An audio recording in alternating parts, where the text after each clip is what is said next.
Our next honoree is one of the most recognizable names in independent reporting. Matt Taibbi has spent years exposing corruption in Wall Street, politics, and the media itself. His writing has been fearless, sharp, and often biting, cutting through spin and revealing the deeper truths of how power operates. At a time when censorship and consolidation threaten free expression, Matt's work has shown the value of independent media. Please welcome Matt Taibbi.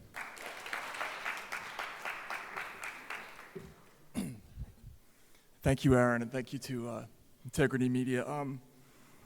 The other day I was thinking about what to say, and I realized that 25 years ago this month, I had a lunch.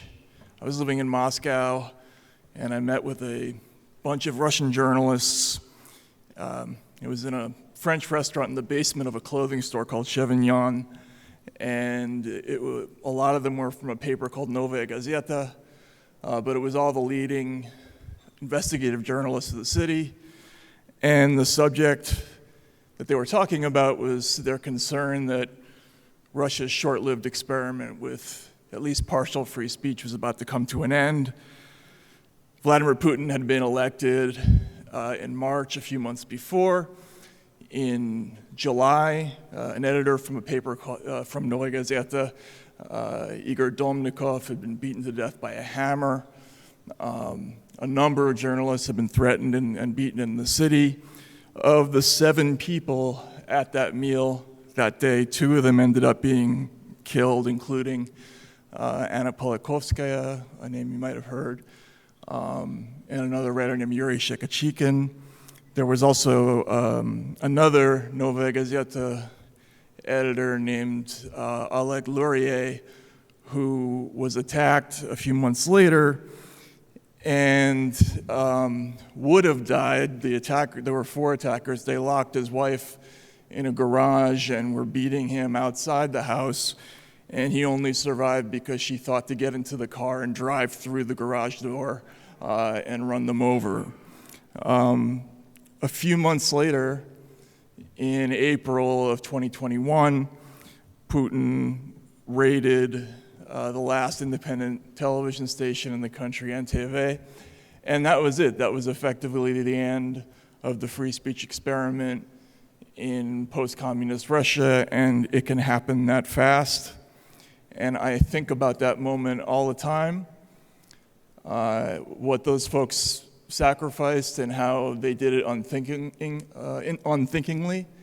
I think the reason they did it so instinctively and took such great risks is because they knew, unlike us, they knew exactly what they were losing. And that moment is now very pertinent this week. Since 2000, there has been a steady erosion of respect for free speech rights, not just in the United States, but all over the West, from the arrest of Julian Assange to the implementation of broad new digital censorship codes in Europe, the United States, Canada, the rest of the Five Eyes countries, and now to this week, with the sort of shocking development with the FCC announcing that it wants to reinvigorate the public interest standard and use that as a sort of club to make a government truth squad. I think this is the most dire and dangerous moment that we've had for free speech in this country, certainly in my lifetime.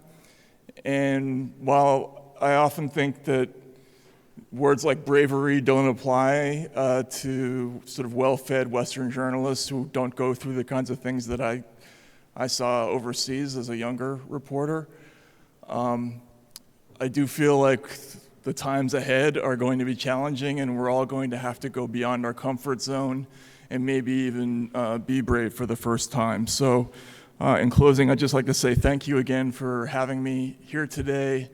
I hope that there are many more nights like this, and Integrity Media gets to celebrate this event more than a few times, and that people cherish what they have and realize how important it is to fight for it. Thank you very much.